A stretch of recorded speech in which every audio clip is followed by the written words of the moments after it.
Salut à toutes et à tous, et ravi de vous retrouver pour une nouvelle édition de la Minute Quintée. Alors on débute la semaine en compagnie des galopeurs sur l'hippodrome de Saint-Cloud. La réunion principale se dispute au Val d'Or. Ce sera la première course du programme, le prix Magic Night, qui sera support de Quintée. Il y a d'ores et déjà une non partante, ce sont des juments de 4 ans et plus qui sont en lice. C'est le numéro 7, Irendel, qui sera malheureusement forfait dans cette compétition. Elles ne sont plus que 15 à en découdre sur 2100 mètres, sur un parcours assez classique, un terrain annoncé bon souple. C'est la première course du programme, elle est prévue aux alentours de 13h55. J'avoue que ce forfait m'ennuie parce que j'aimais beaucoup le profil du numéro 7, Irendel, que j'aurais retenu en tête si elle avait couru. Maintenant, elle n'est pas de la partie. Il faut faire des choix. C'est une course qui est quand même assez ouverte. J'ai pris le parti de retenir le numéro 5, Maya Star, qui pour moi coche à peu près toutes les cases au départ de ce quintet. Déjà, elle arrive avec de la fraîcheur puisqu'elle n'a que deux courses dans les jambes et on sent vraiment qu'elle est sur la montante.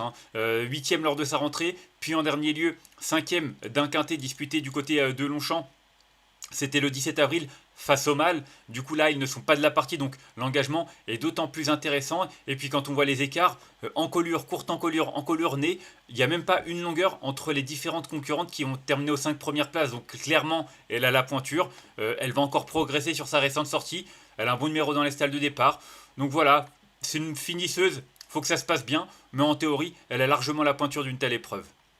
Ensuite, j'ai retenu en deuxième position le numéro 16, Veul, un peu en profil similaire dans le sens où elle n'a couru que deux fois cette année. Elle est vraiment sur la pente ascendante. 5e lors de sa rentrée, puis en dernier lieu, 4e d'un quintet sur ce parcours à Saint-Cloud, devant notamment Maya Star, qui faisait sa rentrée pour le coup, mais qui était toutefois devancée. En tout cas, Veul était battu par Tilila, qui avait remporté ce quintet, mais qui a donc été pénalisé suite à cette sortie. Toujours est-il que Veul, elle a deux courses dans les jambes. J'aurais préféré un meilleur numéro dans les stalles de départ. Ce numéro 15 m'ennuie un petit peu maintenant.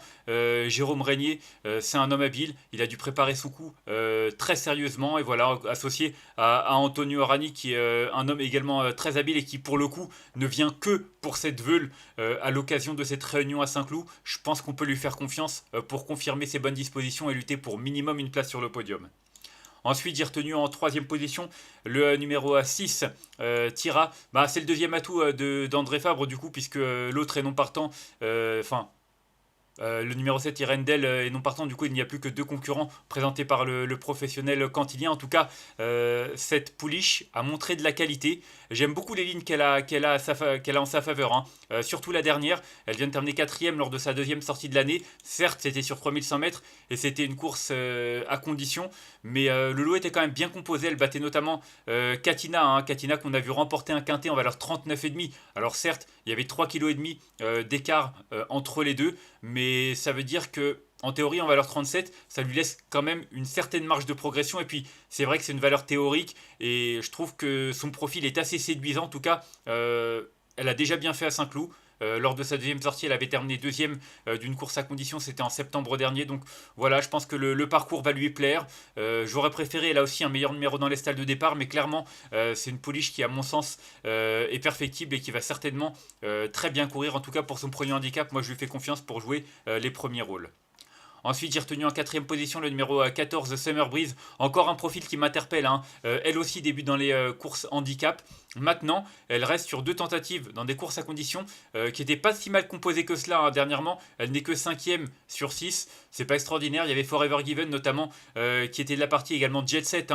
Jet Set qui va courir le quintet de mardi du côté de d'Angers. Donc je trouve que la ligne était quand même assez correcte. Auparavant 4e sur ce parcours lors de sa rentrée.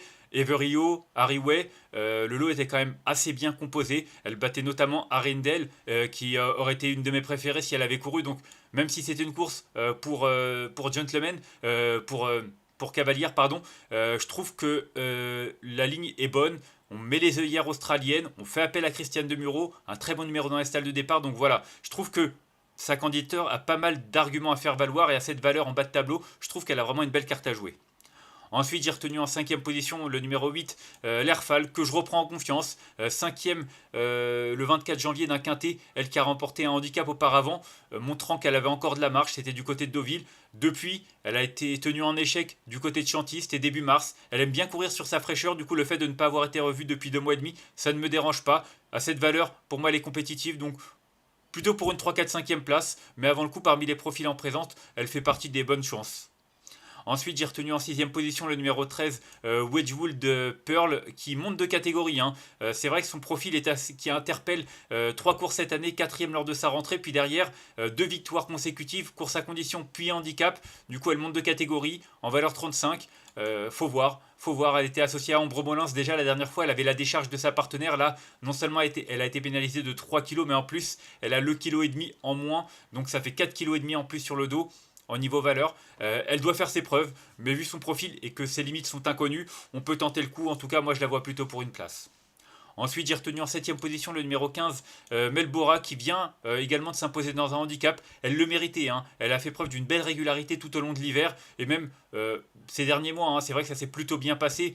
Mis à part une 6ème ou 2 6e place, elle a toujours répondu présent. Faut voir ce que ça va donner en valeur 34. Elle a déjà été prise en valeur 36,5, fait l'arrivée même de Quintet il y a de cela un peu plus d'1 an et demi, même quasiment 2 ans. Maintenant, de l'eau a coulé sous les ponts. Mais bon, sur sa forme, je me dis qu'elle est pourquoi pas capable sur sa lancée de prétendre à un bon classement. Et enfin, en 8ème position, j'ai retenu le numéro 3, Tilila. Tilila qui a remporté l'un des quintets références, hein. C'était sur ce parcours le 20 mars dernier, battant Veul, Maya Star. Derrière, un peu décevante. Non, le lot était peut-être un petit peu mieux composé, hein, avec la présence des mâles notamment. Maintenant, faut voir, est-ce qu'en 37 elle est capable de jouer les premiers rôles? J'ai un petit doute. Elle a fait l'arrivée de Quintet en 35. Du coup, je me dis qu'il y a 2 kilos de différence. Elle a terminé deuxième. Ça peut coller. Pour une 3-4-5e place, ça peut coller. Maintenant, voilà, elle aura pour elle l'aptitude à ce parcours qui peut faire la différence, mais j'ai quand même besoin d'être rassuré par rapport à sa dernière sortie. Et enfin, en cas de non partant, j'ai retenu le numéro 2, Dancing Queen. Un petit peu comme pour l'autre pensionnaire de Jérôme Régnier, Marvin Grandin fait le déplacement uniquement pour Dancing Queen. Alors c'est vrai que dernièrement à Chantilly, ça s'est pas forcément bien passé. Elle n'a pu faire l'arrivée. Maintenant, le fait que la distance soit un peu plus longue, ça va jouer en sa faveur. Même si elle avait déjà fait l'arrivée sur 1700 mètres, 1600 mètres, je pense que 2100 c'est vraiment bien mieux pour elle. En tout cas, même si elle a déçu en dernier lieu, je lui accorde une seconde chance, mais ce sera juste un regret de ma part. On va faire un petit récapitulatif de ma sélection avec le numéro 5 que j'ai retenu devant le 16, le 6, le 14, le 8, le 13, le 15 et le 3. Et en cas de non partant, le numéro 2.